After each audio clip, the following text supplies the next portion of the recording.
curatif, pas préventif quoi. C'est un livre à titre curatif, c'est-à-dire on te donne le produit pour la guérison. Donc si Paul a écrit ce livre-là, il y a eu le constat des divisions, la séparation, la chair tellement dans cette église. Et voilà pourquoi Paul, on l'a apporté ce qui se passe dans cette église. Et il fallait qu'il puisse écrire avec des questions qu'on l'avait posées. Donc sous le chapitre 1, j'espère qu'on avait beaucoup compris. On avait compris sur le chapitre 1, non? Frère Owen, c'est quoi un apôtre?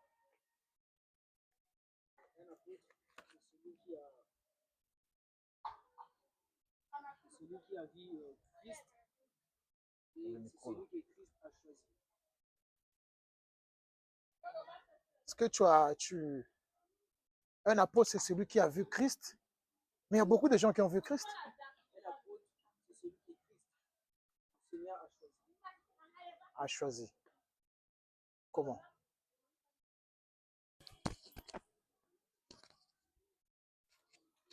On tient ce mot avec la main. Un apôtre, c'est celui que le Seigneur a choisi, qui a vu la mort et la résurrection de Jésus-Christ. C'est ce qu'on appelle un apôtre. Donc aujourd'hui, on n'a pas des apôtres. Il n'y a pas un apôtre aujourd'hui. Mais quelqu'un peut faire le service d'un apôtre. C'est-à-dire c'est celui qu'on envoie qui va aller faire des missions, aller bâtir des églises locales, prêcher. Mais il n'y a pas un apôtre. Il n'y a pas un apôtre. Bon, ok, donc nous allons partir dans le chapitre 2.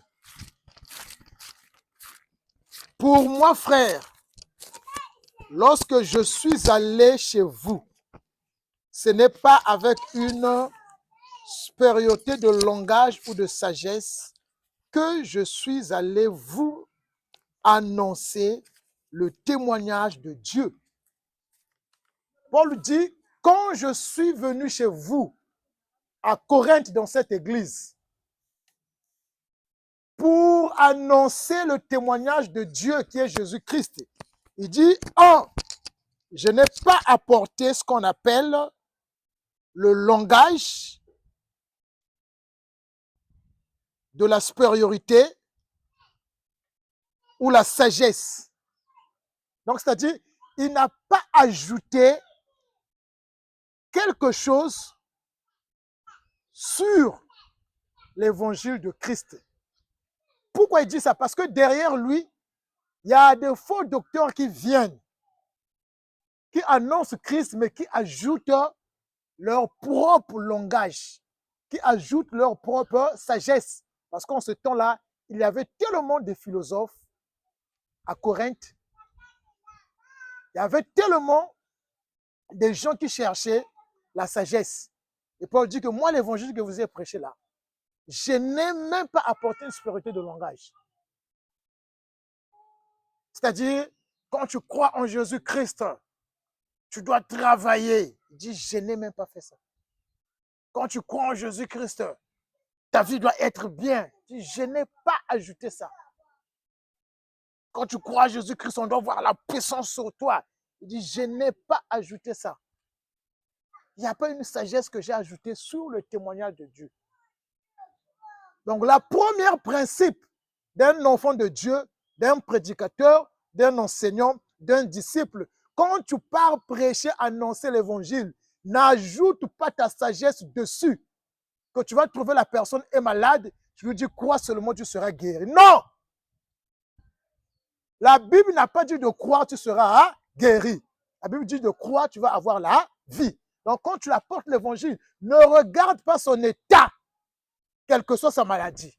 Apporte-lui l'évangile et à la fin, tu vas prier. Mais ne dis jamais quand tu crois, le Seigneur va agir, le Seigneur va faire. Ça, c'est ce qu'on appelle la supériorité de langage et la sagesse humaine que tu es en train d'ajouter au-dessus de l'évangile. L'évangile est simple. L'évangile est centré sur Christ. L'évangile ne parle pas sur autre chose. Paul dit, c'est ce que je vous ai présenté, le témoignage de Dieu.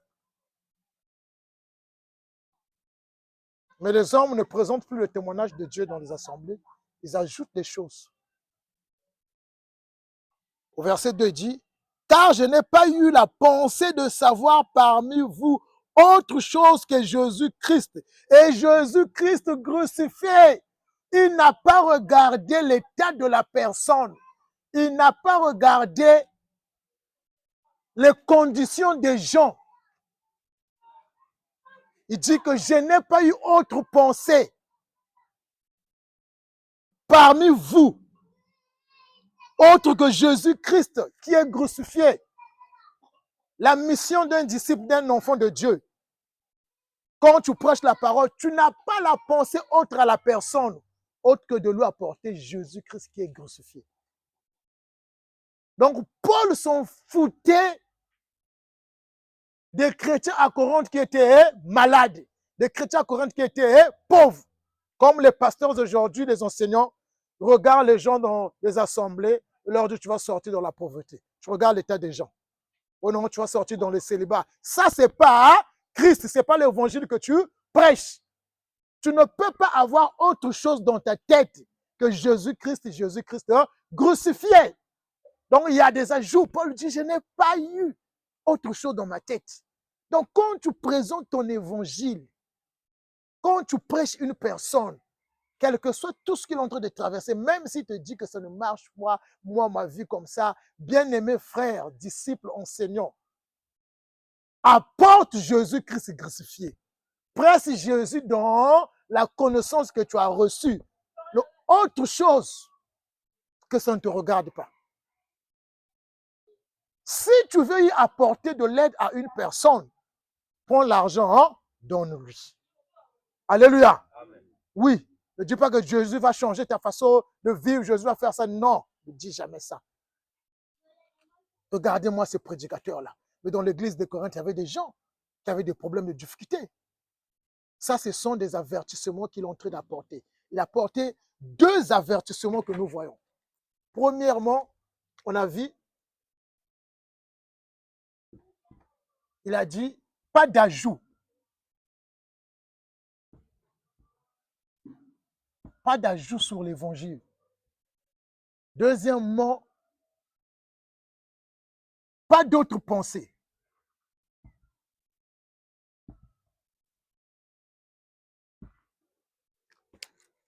Il n'a pas ajouté ce qu'il avait reçu. Il n'a pas ajouté sur la révélation de Christ autre chose. Que j'ajoute, comme le gens dit, pour être un bon prédicateur, tu dois aller étudier la philosophie. Tu dois aller étudier la théologie. Là-bas, tu vas avoir des ajouts sur l'évangile de Christ.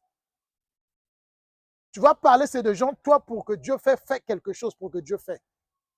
Il a dit, pas d'ajout. Pas d'ajout.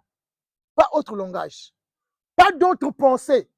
C'est-à-dire, quand je viens, je regarde le frère Espoir, comme le frère Espoir ne travaille pas, je dois parler un truc pour lui qui ne travaille pas. Toi qui ne travailles pas, Dieu va faire dans ta vie, tu vas acclamer. Ça, c'est autre pensée. Ça, c'est autre pensée. Quand je regarde un frère qui est malade, je dis non, tu seras guéri. Ça, c'est autre pensée. Parle de Jésus. C'est dans la parole que Christ agit. C'est dans la parole. Pourquoi il y avait la puissance qui se manifestait sur les disciples, les apôtres? Parce qu'ils n'avaient pas autre pensée que Christ crucifié. Ils ne prêchaient pas autre chose. Et quelle était la puissance qui est en train de se manifester? Les gens maintenant étaient en train de croire et fonder. Et la personne n'a plus d'autre pensée quand il va à l'église. Il est motivé parce qu'il sait qu'est-ce qui l'amène à l'église, pas sur ses problèmes. Troisième avertissement, verset 3. Moi-même, j'étais auprès de vous dans un état.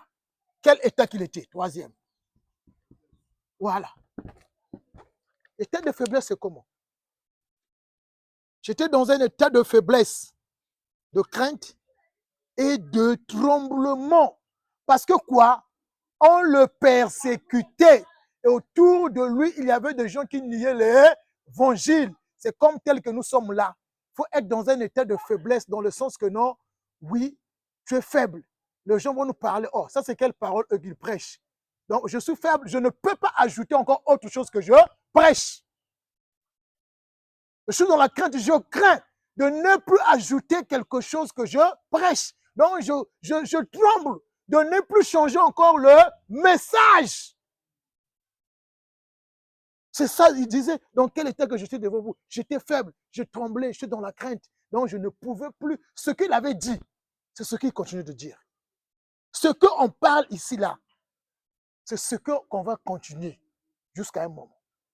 C'est ça, c'est ce qu'on appelle un état de faiblesse, un état dans la crainte, un état de tremblement. C'est-à-dire devant Dieu. Parce que je me suis engagé, donc je ne peux pas ajouter autre chose. Je ne peux pas dire autre chose. Même si les gens nous critiquent, eux là, même si les gens parlent comment, nous, on est dans l'état de faiblesse. Il faut être faible. Ce que je connais, je me montre pas. Ça, c'est le troisième. Quatrième, il dit, et ma parole et ma prédication ne se reposaient pas sur les discours persuasifs de la sagesse, mais sur une démonstration de l'esprit et de puissance. Donc, quatrième, démonstration esprit plus puissance. Démonstration d'esprit et de puissance, c'est quoi? Peut-être que les gens vont te dire que c'est des miracles. Non, ce n'est pas des miracles. Il dit, ma parole ne se reposait pas sur une démonstration des discours persuasifs de la sagesse. C'est-à-dire les gens qui se lèvent avec un grand français, qui t'expliquent un truc qui est comme extraordinaire, qui est beau, mais qui n'est pas biblique, et qui est physionomique, quelque chose qui est tellement des sages, ce qu'on appelle les discours persuasifs. Tu viens avec un français, par exemple, tu vas dire, bon, vous voyez, la puissance de Dieu, quand ça commence à toucher, ça touche tout le monde. Quand Dieu agit, des fois, c'est la main qui bouge là. Là où tu vas constater que non, c'est comme si tu commences à bouger. Après, ne crie pas. Vous allez voir un truc, ce qu'on appelle des discours persuasifs. Tu fais croire des gens autre chose. Il dit, pour lui, ça se repose sur l'esprit et la puissance. C'est-à-dire, il prêche des choses de l'esprit. La puissance, c'est quoi? C'est l'évangile. Alléluia. Amen. Donc, ça dit, la parole qu'il prêche, c'est que les gens s'attachaient sur ça. Donc, les gens voyaient quoi? La puissance de l'évangile où les gens croyaient. Donc, moi, quand je prêche des choses, les gens croient sur ça. C'est ça la puissance de la parole. Donc, ce n'est pas les discours. Ne viens pas apporter de discours. Au verset 5. Afin que votre foi, vous voyez, donc la puissance, l'état d'esprit et de la puissance, une continuité parce que c'est juste une virgule, afin que votre foi soit fondée. Voilà la puissance qui parle de l'esprit. Donc sa parole, sa prédication fondait la foi des chrétiens et des saints. Donc la parole de Dieu et les enseignements doivent fonder la foi des chrétiens et des saints. Mais regardez des gens, on ne critique pas ceux qui vont dans des assemblées. Est-ce que leur foi est fondée? Demande lui-même la foi, c'est quoi? Demande lui-même la mort de Christ, c'est quoi? Demande même le Saint-Esprit, c'est quoi? Il n'arrive pas à expliquer. Paul dit que c'était assis dans l'esprit, c'était assis dans la puissance, afin que votre foi soit fondée. Donc, lorsqu'on se lève pour annoncer, pour prêcher, tu es en train d'entretenir un disciple, tu dois fonder sa foi. Tu dois fonder sa foi. Tu dois la fonder. Pourquoi tu la fondes? Pour qu'il se défend. Parce que demain, il ne va pas marcher avec toi, demain, il ne sera pas avec toi. Il peut voyager comme Paul voyageait. Donc, voilà pourquoi il fondait la foi de chrétiens de Corinthe. Non sur le discours, non sur la sagesse des hommes, mais sur la puissance de Dieu.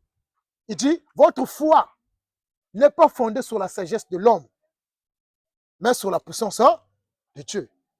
C'est quoi la puissance de Dieu? C'est l'évangile. Donc ma foi est fondée à travers l'évangile. Ce n'est pas sur une sagesse de l'homme. La sagesse de l'homme, vous allez comprendre, il y a des choses qu'il dit, ce n'est pas écrit dans la Bible. Mais ouvre la Bible, il vous dit ça. Alléluia. C'est ce qu'on appelle la sagesse de l'homme. Paul dit que pour moi, je ne vous ai jamais fondé comme ça. Par exemple, quelqu'un te dit que pour être sauvé, voilà, tu dois abandonner tes péchés. Comment ça? Alléluia. Amen. Ça, c'est la sagesse de l'homme. C'est-à-dire, la prédication de la croix, c'était une folie pour eux parce que Paul disait quoi? Quand tu crois, tu es sauvé. Tu es pardonné. Comment la personne peut rentrer dans le ciel là? Il n'a pas encore laissé le péché. C'était une folie pour eux. Et c'est une folie jusqu'à aujourd'hui. que de dire à une personne que tu dois laisser le péché, toi là, qui pêche toujours, tu sors avec des hommes de tout, des femmes de tout, oui, tu ne vas pas rentrer dans le ciel. Ça, c'est même pas la prédication. C'est-à-dire, ce n'est pas, en fait, ce n'est pas la prédication, ce n'est même pas l'évangile. Parce que nous, on sait que quand tu crois, tu as déjà le salut pour toujours. Tu voles ou pas, tu es dans le ciel. Et tout ce que tu commets là, tu vas subir. Et tu es en train de diminuer l'avenir sur cette terre. Parce que le péché détruit.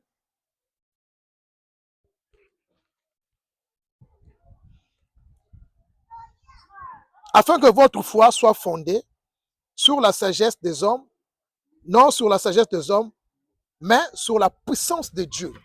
Donc la foi est fondée sur la puissance de Dieu qui est autre, l'évangile. Quand vous lisez, celui qui a des questions, il doit toujours poser. Cependant, c'est une sagesse que nous prêchons parmi les sagesses parfaites. Donc, il y avait beaucoup de sagesse dans le monde, comme aujourd'hui. Quelle est la sagesse là? C'est la philosophie. Parce que la ville de Corinthe était remplie de grands philosophes. Quand j'avais dit, dans ce temps-là, il y avait des Aristote, il y avait des Socrate, il y avait des Platon. Ça, ce sont des grands philosophes dans ce temps. Et ils avaient ouvert des écoles pour la philosophie. Et la philosophie était en train de combattre l'évangile. Voilà pourquoi leur fait comprendre que non, moi, je ne suis pas assis dans la sagesse humaine. Je suis assis dans la puissance de Dieu. Il dit cependant, c'est une sagesse que nous prêchons parmi les parfums sagesse, qui n'est pas de ce siècle, ni de chef de ce siècle, qui vont être anéantis. Nous prêchons la sagesse de Dieu, mystérieuse et cachée. La sagesse de Dieu, mystérieuse et cachée. Qu'est-ce que vous comprenez par là? Au verset 7. Sagesse de Dieu, mystérieuse et cachée. C'est-à-dire, mystérieux, ça veut du bien du mot mystère. Mystère qui est quoi? En ce moment-là qu'il parle, le mystère n'est pas caché. Le mystère était caché où? Dans l'Ancien Testament. Et quel est le mystère qui était caché par là? Voilà. Christ qui est caché. Quel encore mystère qui est caché? Quel mystère encore qui est caché? Ouais, la mort et la rédemption de Christ. La mort et la rédemption de Christ aussi a été cachée. Matthieu 13, 11, Jésus-Christ parle. On va aller dans Matthieu. Matthieu 13, 11.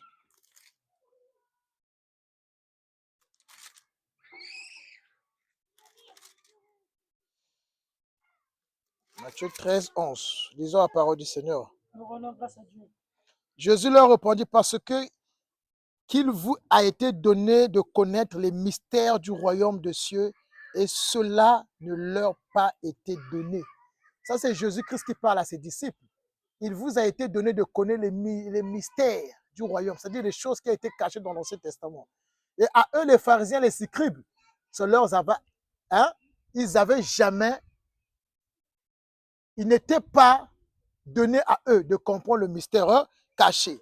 Et le plus grand mystère caché se trouve dans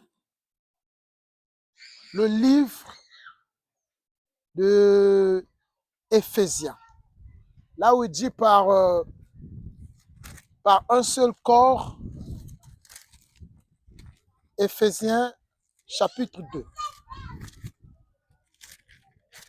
Chapitre 2.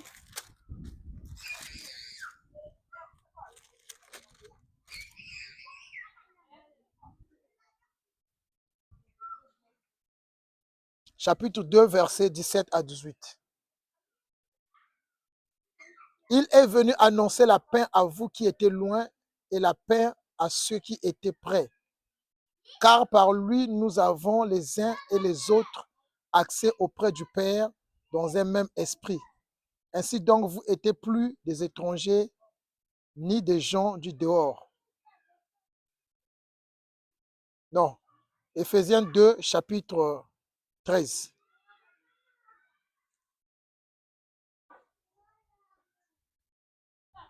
Amen. Hein?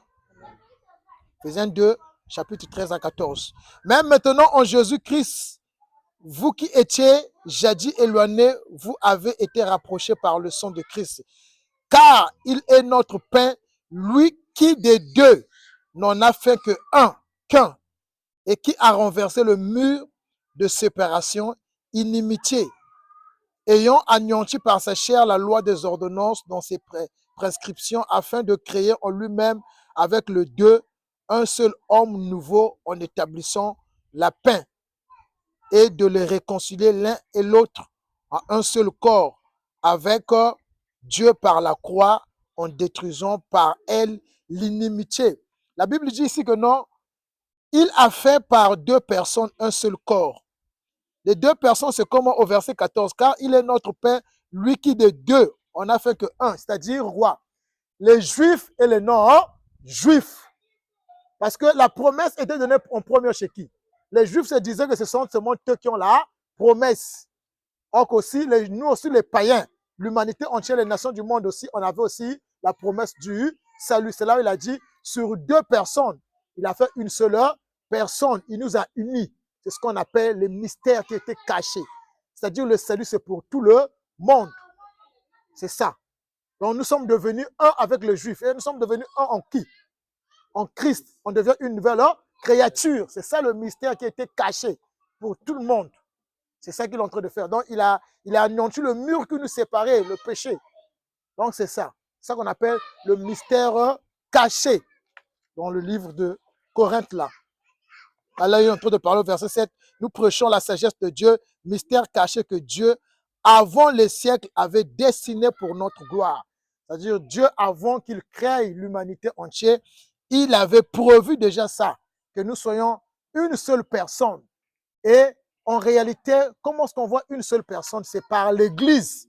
Et qui on voit? C'est Christ. Parce que Christ est la tête, nous sommes le corps. Nous sommes unis, on est un. Avec Christ, personne ne peut nous séparer. Et ce mystère caché-là, les prophètes ne connaissaient jamais ça. Si on demandait les Abraham, les Noé, ils ne pouvaient jamais connaître le mystère de se unir. Alléluia. D'être une seule personne. Que Christ va unir toutes les églises locales à devenir une seule église. C'est ce qu'on appelle le mystère caché de la sagesse qu'il est en train de parler, qui a été caché. Que Dieu avant les siècles, avait destiné pour notre gloire. Sagesse qu'aucun de ces chefs de ces siècles n'a connu. Car s'ils l'avaient connu, ils n'auraient pas crucifié le Seigneur de gloire. Il est en train de parler à des philosophes, à des faux docteurs qui se disent que non, eux, ils étaient sages, ils connaissaient la parole de Dieu. Il dit, si vous avez connu réellement, vous étiez sages, vous n'aurez pas tué Christ. Lesquels qui ont tué Jésus-Christ? C'est les chefs, ceux qui étaient des religionnistes là. Ils étaient des chefs, non? Qui se disaient qu'eux, ils étaient sages. Mais alors qu'ils n'étaient pas sages, c'est là où il leur dit que non, si vous avez connu cette sagesse, vous ne pouvez pas le crucifier. Mais vous n'étiez pas sages. Au verset 9. Mais comme il est écrit, ce sont des choses que l'œil n'a pas vues, que les oreilles n'ont point entendu et qui ne sont point montées au cœur de l'homme. Des choses que Dieu a préparées pour ceux qu'il aime. Ça, c'est le passage de Ésaïe 64 qu'il est en train de citer. Il dit que les prophètes anciens n'ont jamais vu ça. Ils n'ont jamais écouté ça. Donc, la révélation de l'Ancien Testament, ils n'ont jamais compris ça. Ils n'ont jamais écouté ça. Ils n'ont jamais vu ça. Il parle des gens qui étaient dans l'Ancien Testament, qui espéraient sur choses. C'est-à-dire, Dieu les avait préparés pour nous qui l'aiment, pas seulement pour nous, pour l'humanité entière. Verset 10. Dieu nous les a révélés par l'Esprit. Dieu nous les a révélés par l'Esprit. Qu'est-ce que Dieu a révélé aux apôtres par l'Esprit? Qu'est-ce que... Lisez le contexte. Non. Là-bas, on est passé. Les choses qu'ils n'ont jamais vues, les choses qu'ils n'ont jamais écoutées, Dieu les a révélées ça par L'esprit. Est-ce que Dieu te révèle quelque chose aujourd'hui? À qui Dieu a révélé ça? Merci. Donc, quand on lit, il faut suivre. Il dit, donc il a révélé ça juste aux apôtres. Donc, aujourd'hui, si quelqu'un se lève, oh, je suis en train de voir, tu peux dire non, laisse ça. La vraie révélation, c'était quoi? L'inspiration de l'Ancien Testament qui a été déjà écrit. Donc, Dieu a révélé à travers l'Esprit. Alléluia. Le quoi? Il a révélé les choses qu'ils n'ont pas vues, les choses qu'ils n'ont jamais écoutées. Il a révélé l'Ancien Testament. Donc, si on voit la fonction de l'Esprit,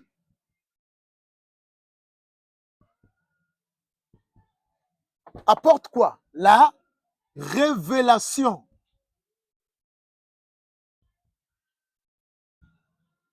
De l'Ancien Testament. C'est ça la première des choses.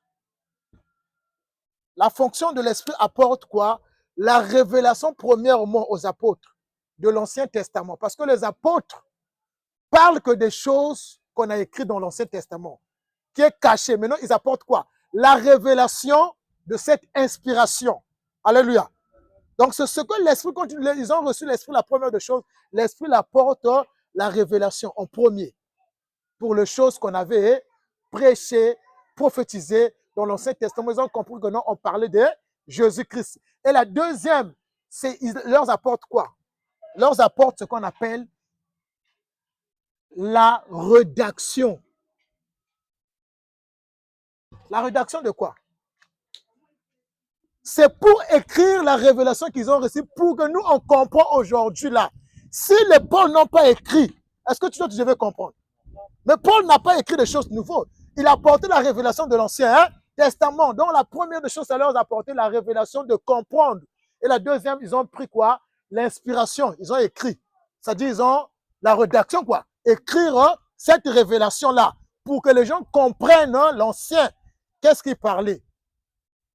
C'est là où la Bible dit. La troisième, c'est là où on voit dans 1 Jean 2 qu'on nous parle que non, nous avons reçu quoi? L'onction en nous.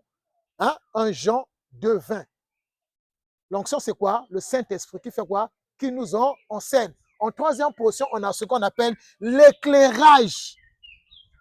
Éclairage sur les Écritures à travers le Saint-Esprit. Qu'aujourd'hui, quand ils étaient assis, aujourd'hui, maintenant, toi, tu as l'éclairage. Alléluia. Tu n'as plus la révélation, mais le Saint-Esprit maintenant t'éclaire quand tu lis. Tu comprends maintenant la révélation. Tu comprends maintenant l'inspiration. Donc, en première, le Saint-Esprit, ce n'est pas la puissance. Il a apporté des dons. Mais ce que ça a apporté d'abord aux apôtres, c'est avoir la révélation de l'Ancien Testament et la rédaction à écrire ce qu'ils ont compris et l'éclairage de ce qu'ils sont en train de lire. Au verset 10, toujours dans le chapitre 2 de Corinthiens, Dieu nous les a révélés par l'Esprit. Dieu révèle par l'Esprit. Car l'Esprit sonde tout, même les profondeurs de Dieu. Quelle est la profondeur de Dieu que l'Esprit a sondé? C'est l'Ancien Testament. C'est le dessein de Dieu. Quand on appelle le dessein de Dieu, c'est là où on appelle la pensée de Dieu. En grec, on appelle ça phronésie. C'est pas que non, l'Esprit est en train de me révéler, je suis en train de voir. Non. L'Esprit a révélé aux apôtres la pensée de Dieu, qui est l'inspiration qui a été écrite dans l'Ancien Testament, qui puisse avoir la révélation de ça. Ce qu'on a dit que l'Esprit sonde la profondeur de Dieu. Ce n'est pas Dieu qui est esprit que tu vas sonder. Tu vas sonder quoi? Les Écritures de l'Ancien Testament. Et aujourd'hui, avec l'Esprit qu'on a reçu là, tu vas sonder la profondeur de la pensée de Dieu. C'est pas que non, je suis en train de voir l'Esprit de Dieu me montre. Non! L'Esprit de Dieu ne montre pas autre chose. L'Esprit de Dieu enseigne la parole. Donc, l'Esprit sonde tout même les profondeurs de Dieu. Tu peux que sonder les profondeurs de Dieu, c'est quoi? C'est pas les Écritures. Est-ce que tu peux connaître Dieu? Dieu est esprit. Tu ne peux jamais connaître comment est Dieu. Mais tu peux sonder la profondeur de Dieu par les Écritures. Parce que les Écritures présentent le dessein de Dieu. Les Écritures présentent la pensée de Dieu. C'est ce que tu vas y sonder. Voilà pourquoi Deutéronome 29, 29 là-bas, Moïse a dit quoi? Les choses révélées, c'est pour eux, nous. Mais les choses cachées sont pour eux, Dieu. Les choses révélées, c'est les écrits. C'est-à-dire que non, lui, en tant que prophète, quand il avait écrit la loi, les apôtres viendraient pour eux, révéler c'était quoi? Mais les choses cachées, personne ne saura comment Dieu a créé les nuages là. Ça, c'est pas écrit dans la Bible. Quand on te dit que non, au commencement, Dieu a créé quoi? Le ciel et la terre. Il a fait comment pour créer ça? Qu'est-ce qui te prouve que Dieu avait parlé? Ça, tu n'as pas une révélation sur ça. Alléluia. Amen. La terre, tu n'as pas une révélation pour ça. Mais quand je prends la Bible, les Écritures, quand je lis, Dieu a créé le ciel et la terre, j'ai la révélation sur le ciel. Alléluia. Je comprends le ciel qu'il parle là, il parle de quoi? Il parle de la nouvelle création. La terre qu'il parle, il parle de quoi? Du vieux homme. C'est-à-dire, il parle le Saint-Esprit qui viendra habiter dans l'homme. Il parle de Jésus-Christ qui vient. Dans Luc 1, verset 35, où l'ange vient donner quoi? Le message. Le Saint-Esprit viendra habiter dans ton corps. Donc, c'est le message que Moïse est en train de donner. Donc, par les Écritures, dans la Bible, j'ai la révélation. Mais ça, là, je n'ai pas la révélation. Donc, la Bible ne me parle pas aussi du ciel simple. Alléluia. La Bible ne parle pas de la terre là que tu vois là. Non, non, non, non, non. Ça, les scientifiques vont te parler ça. Parce que les années que les scientifiques ont découvert l'humanité et ce que la Bible dit, c'est différent. Les scientifiques nagent plus de millions et quelques. La Bible parle de 600 et quelques ans. Ça veut pas que non? Qui a maintenant raison? Donc, hein? C'est l'homme. C'est-à-dire, si on parle de choses naturelles, l'homme a raison. Donc, ne cherche pas les choses naturelles dans la Bible. Donc, voilà pourquoi la Bible n'est pas pour nos désirs, tes problèmes. Ça, c'est le diable qui vient embrouiller des gens pour te parler pour nos problèmes. La Bible, c'est autre chose. Amen. Amen. Verset 11. Verset 10. Dieu nous les a révélés par l'Esprit, car l'Esprit sonde tout même les profondeurs de Dieu. J'ai dit les profondeurs de Dieu, c'est le dessein qu'il a formé. Et son dessein, il a formé ça à travers l'Ancien Testament. Il a passé déjà les prophéties. Lequel des hommes, en effet, connaît les choses de l'homme, si ce n'est l'esprit de l'homme qui habite en lui. Il dit, qui connaît les choses de l'homme, si ce n'est pas l'esprit de l'homme qui habite en lui? De même, personne ne connaît les choses de Dieu, si ce n'est l'esprit de Dieu. Donc, je ne peux pas connaître la parole de Dieu, l'Ancien Testament, si je n'ai pas l'esprit de Dieu. Alléluia. Donc, si quelqu'un veut te dire que je suis en train de voir, tu vas acheter la voiture, c'est là où on a dit, c'est là, lequel des hommes connaît les choses des hommes? Je vais te parler des choses de l'homme. Si je te parle de travail, je te parle des choses de quoi? De l'homme. Mais c'est le Saint-Esprit que j'ai reçu, il a le droit de parler des choses là. Mais le maçon peut me parler ça. Les gens du monde peuvent me parler ça clair. Papa, il faut travailler, il faut vendre. C'est pas ça. Mais le Saint-Esprit que j'ai reçu, il peut que m'annoncer la parole de Dieu. Il peut que m'éclaircir sur la pensée de Dieu. C'est ce qu'il veut faire comprendre. Parce que quoi? Les philosophes viennent parler les choses du monde. La sagesse du monde parle les choses, les biens du monde. Il leur confond maintenant, il dit, oh, quelqu'un qui a un esprit de l'homme, le même esprit qu'on a là, l'esprit humain, je peux te parler des choses du monde. Mais si j'ai reçu l'esprit de Dieu, je ne peux plus te parler des choses du monde. Donc, un pasteur qui te parle, je vois les voitures, je vois ça là. Ça, c'est un autre esprit. Ce n'est pas le Saint-Esprit qu'il a reçu là. Le Saint-Esprit ne peut pas parler de ça. Alléluia. Amen. Mais pourquoi les Paul et les Pierre n'ont jamais parlé de ça? Dans ce temps-là, il y avait des chevaux. Alléluia. Il y avait des chevaux, il y avait des maçons. Pourquoi ils n'ont pas prophétisé sur ça? Ils n'ont pas parlé sur ça. Il y avait l'argent. Il y avait des riches. Il y avait l'or en abondance. Pourquoi on n'a jamais parlé de ça? Hein? Donc, le Saint-Esprit ne parle pas des choses du monde. C'est ce qu'il veut faire comprendre. Donc, si j'ai reçu l'Esprit de Dieu, là, je peux connaître les choses de Dieu. Donc, j'ai reçu le Saint-Esprit pour connaître les choses de Dieu. Pas pour les techniques, non. Quand tu dors, le sorcier fait ça, toi tu fais ça. Oh! Donc, finalement, on n'est pas ensemble. Quand on vient prier, si toi tu as d'autres techniques. Mais oui! Donc, un pasteur te dit que non, je suis en train de voir la main, quelqu'un se lève, il faut le dire clair. Donc, pasteur, tu n'es pas avec nous. Amen. Alléluia. Amen. Moi, je pense qu'on est ensemble, tel que nous sommes là en train de dire. Après, demain, je vais me lever. Oh frère, je suis en train de voir quelque chose.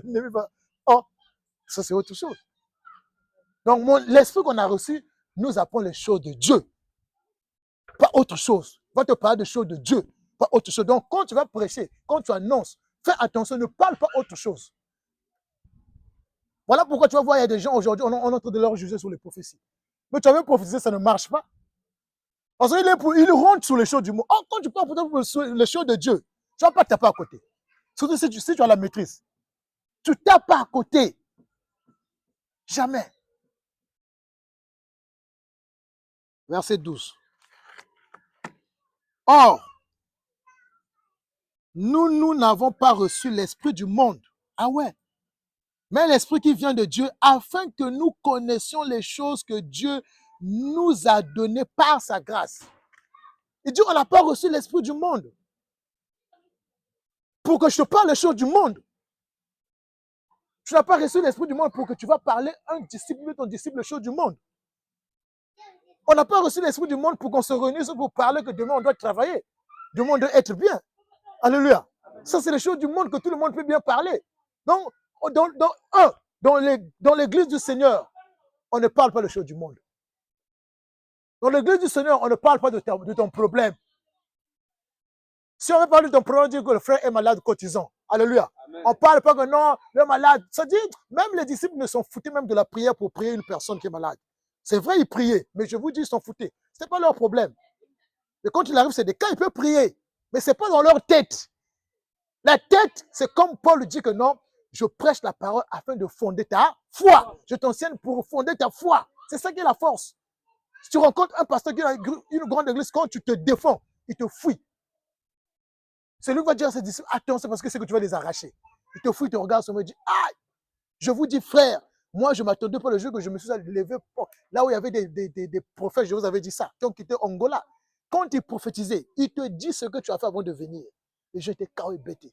Ils sont arrivés chez moi, ils n'arrivaient pas, ils regardent sur moi, ah, Dieu va te lever. Mais quand j'ai pris la parole, c'était KO. Eux-mêmes, hein, ils ont venu confesser, ils ont dit que non, ce qu'on dit là, les prophètes là, ça vole seulement. Ça peut, tu peux aller oublier ça, mais la parole que le frère a prêchée là, c'est dans ton cœur. Et je regardais quand tu prêches, comment le jeu était calme. Étudie, comme le pasteur nous disait, mangez, comme Jésus-Christ a fait aux apôtres. Pierre ne s'attendait pas le jour qui s'est levé. Il bat 3000 convertis. Ce que l'on fait là, quand tu écoutes, bien aimé. Il y aura un jour, on ne va pas comprendre. Un truc seulement, bah, tu vas écouter des gens qui vont appeler, les gens vont venir vite. La parole, c'est une vie. La parole n'apporte pas le moral parce que tu vérifies ça quoi dans les Écritures. Mais la prophétie va t'amener le moral.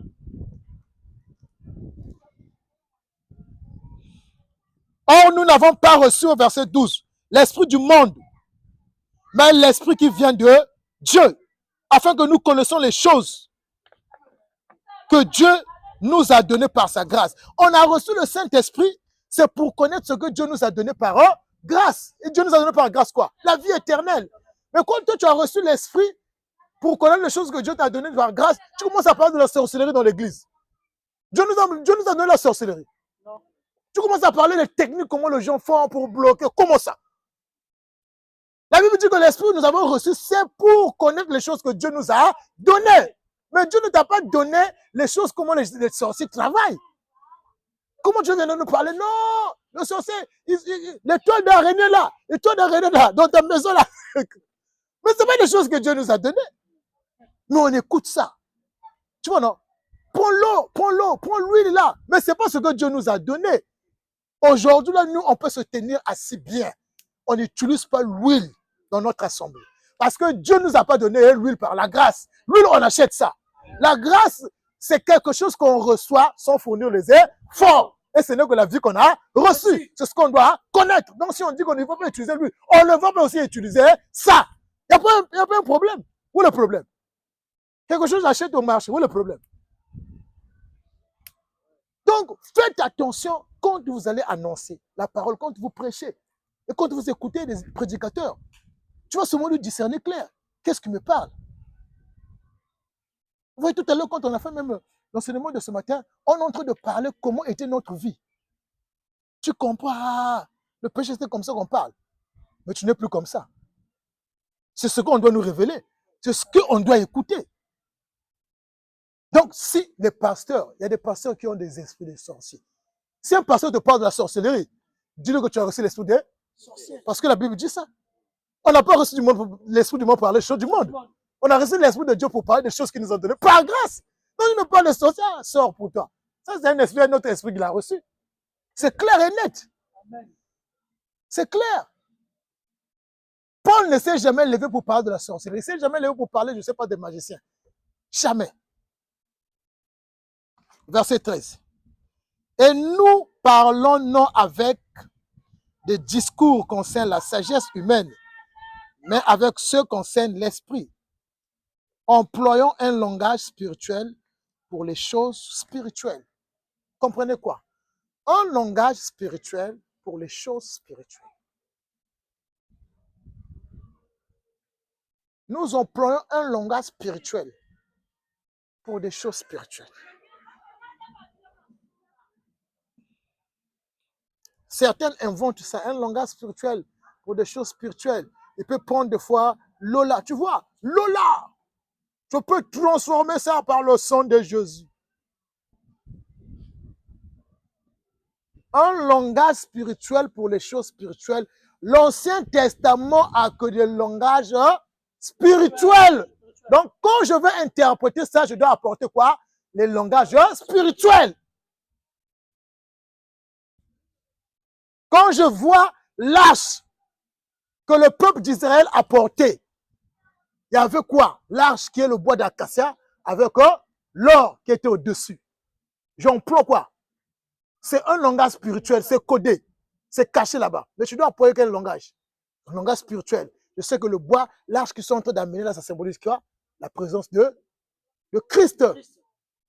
Et le bois là symbolise quoi? L'humanité, le Christ. Et l'or symbolise la divinité. Donc, Dieu qui s'est incarné dans la chair. Donc, tu emploies un langage spirituel sur les choses spirituelles. Je vois quand la mer où s'est ouverte, ils sont rentrés, sont sortis. Ça symbolise quoi? La mort et la résurrection. C'est pas que non, les lots, quand ils vont te suivre, la mer va les engloutir. Non. Ça, c'est des discours persuasifs. Amen. Oh, la mer est minabango. Non, non, non, non, non. Amen. Tu vas élever maintenant comme Élisée avait aveuglé le peuple syrien. Il n'y a pas un langage spirituel. Mais il y a un langage spirituel dans le message d'Élisée qui aveugle l'armée syrienne. Maintenant, quel est le langage spirituel que tu vas apporter toi? Tu vas dire que tu aveugles des gens. Tu ne peux pas aveugler des gens. Alléluia. C'est juste un combat de la chair et de l'esprit. Lui, il a utilisé les épées. C'est ça.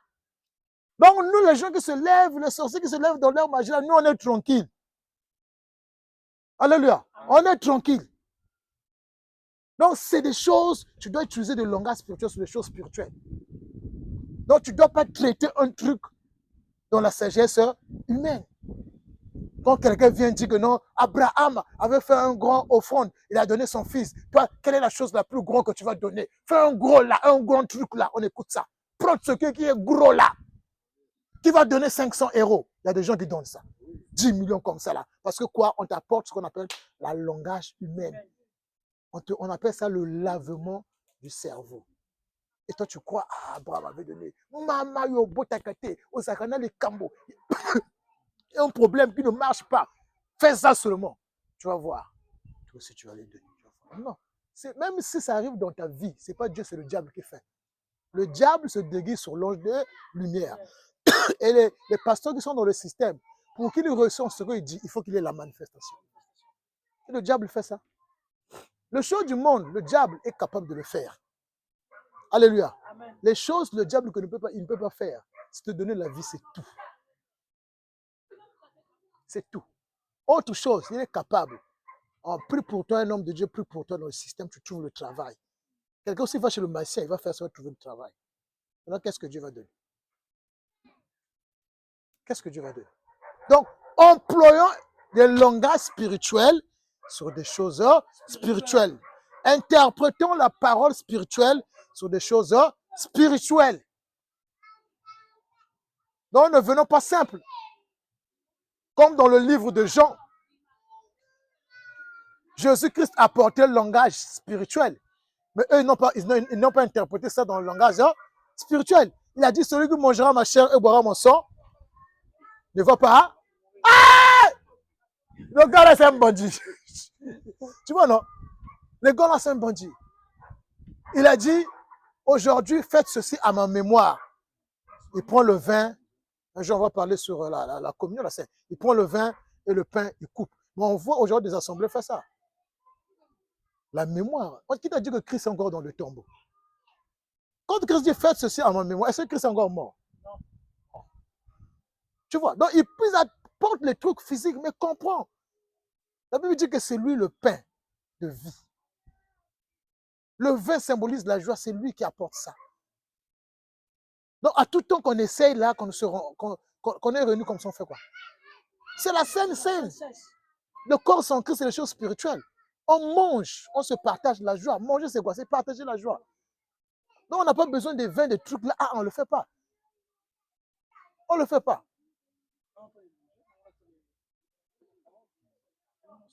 Le jour qu'on peut faire ça, on va manger ce qu'on appelle, ce qu'on est en train de faire. On appelle ça quoi? L'agapé. On mange. C'est pas ce que les gens. La Bible dit ce qu'on ouvre, on donne ça chez les démons. Un jour, on va voir la scène, on va regarder ça. C'est les démons qui ont besoin des petits trucs, les biscuits, les petits pains. Non. Nous, on doit manger bien là. C'est pas que tu me donnes un petit truc, ça veut dire quoi? Quelqu'un qui a la vie. Moi, j'ai déjà la vie en Christ. Ça, c'est les choses qu'on donne chez les démons. Alléluia. Amen. Verset 13. Et nous parlons non avec les discours concernant la sagesse humaine, mais avec ceux concernant l'esprit. Employant le langage spirituel pour les choses spirituelles. Mais l'homme animal ne reçoit pas les choses de l'esprit de Dieu, car elles sont une folie pour lui, et il ne peut les connaître parce que c'est spirituel qu'on les juge. Waouh! Peut-être une personne qui aura une question. Mais l'homme animal ne reçoit pas les choses de l'esprit de Dieu. Qui est l'homme animal? Hein? Non, on lève le mot païen là. L'homme animal. Voilà. C'est l'homme incrédule. Quelqu'un qui n'a pas cru à la parole de Dieu. Ce qu'on appelle l'homme animal. Ce n'est pas le païen. Il dit, il ne reçoit pas les choses de l'esprit de Dieu, car elles sont une folie pour lui. On connaît. Parce que quand tu dis, quand tu crois, tu es sauvé, il dit quoi? Lui, il veut seulement faire quelque chose. Donc, c'est une folie pour lui. Il dit, c'est trop facile. Et il ne peut les connaître parce que c'est spirituellement qu'on juge. Qui juge? Non, qui juge ici? Il dit, cet homme-là ne peut jamais le connaître. Parce que nous, c'est spirituellement qu'on juge. Juger, c'est quoi? Hein? Merci beaucoup. Les chrétiens discernent spirituel. Alléluia. Je ne juge pas comme les gens pensent. Non. Je discerne la parole spirituelle. Donc, je discerne. Je discerne.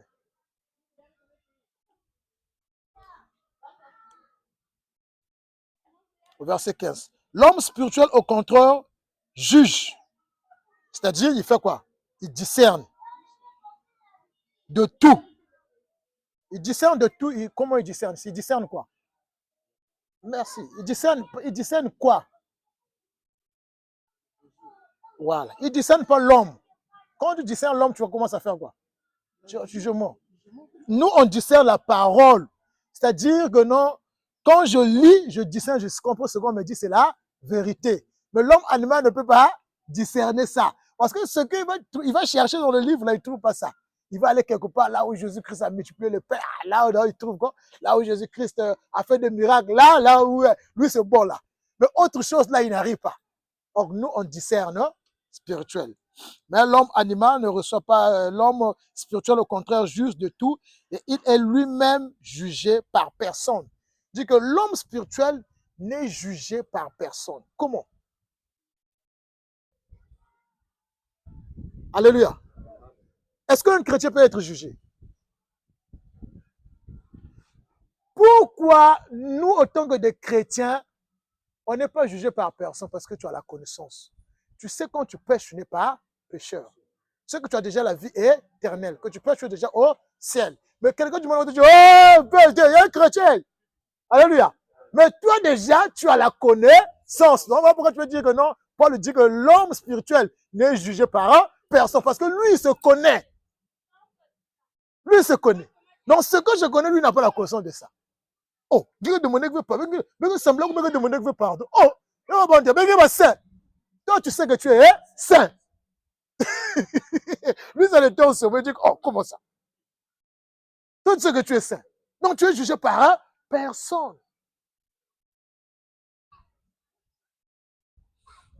Le dernier verset. Car, qui a connu la pensée du Seigneur pour l'instruire?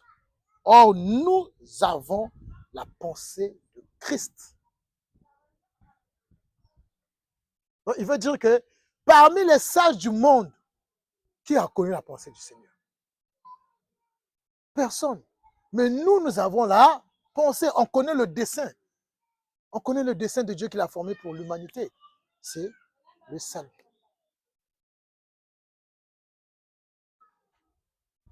Amen. Peut-être il y a une question sur ce point, l'éclaircissement.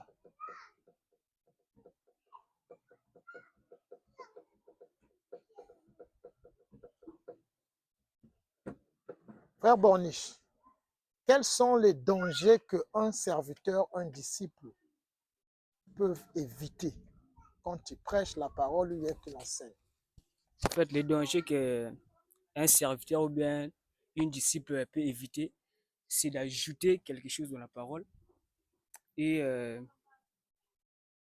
avoir crainte du genre que ce qu'il a connu, c'est seulement ce qu'il va dire.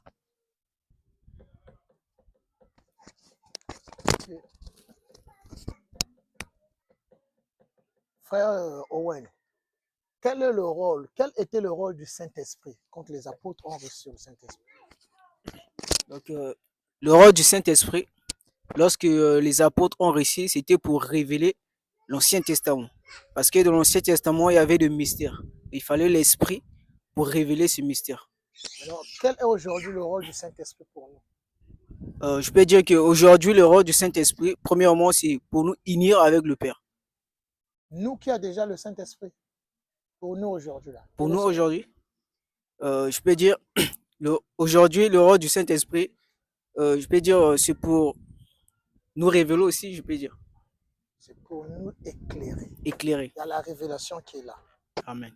Il y a la révélation qui est là. Frère Espoir, quelle est la différence fais-tu entre la sagesse de Dieu et la sagesse du monde?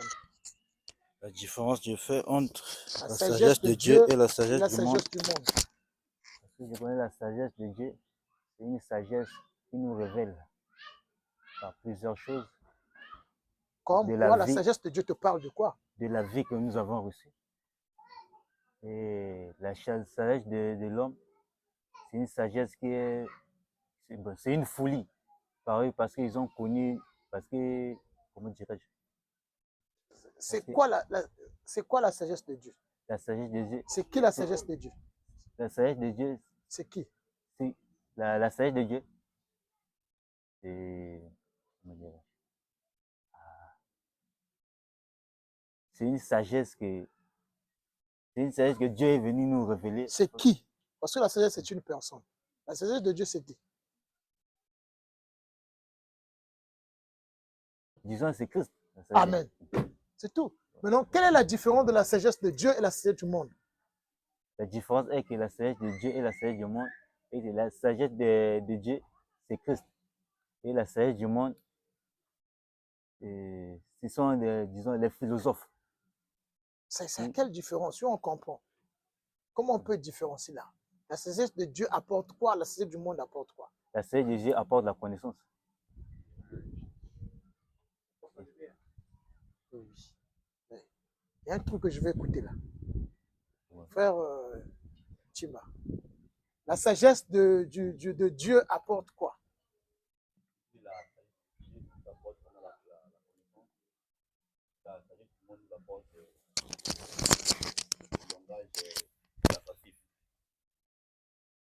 Ok, un truc que je vais écouter. Venez. La sagesse de Dieu, qu'est-ce que ça peut nous apporter? Qui est la sagesse de Dieu? Le frère Espoir a dit Jésus, c'est Christ. Maintenant, si la sagesse de Dieu, c'est Christ, ça va nous apporter quoi? La révélation de la vie éternelle. Mais ce n'est pas le Saint-Esprit qui t'apporte la révélation. C'est la sagesse qui t'apporte la révélation. Si la sagesse est Jésus-Christ, maintenant, qu'est-ce que la sagesse va te parler? Parce qu'on dit que la sagesse de Dieu, c'est une folie. La prédication, on dit ça, c'est une folie. Paul dit que la sagesse que nous procédons, elle n'est pas de ce monde-là. C'est parmi les sagesses parfaites. Il dit c'est parmi les sagesses parfaites qu'on prêche. Maintenant, cette sagesse apporte quoi?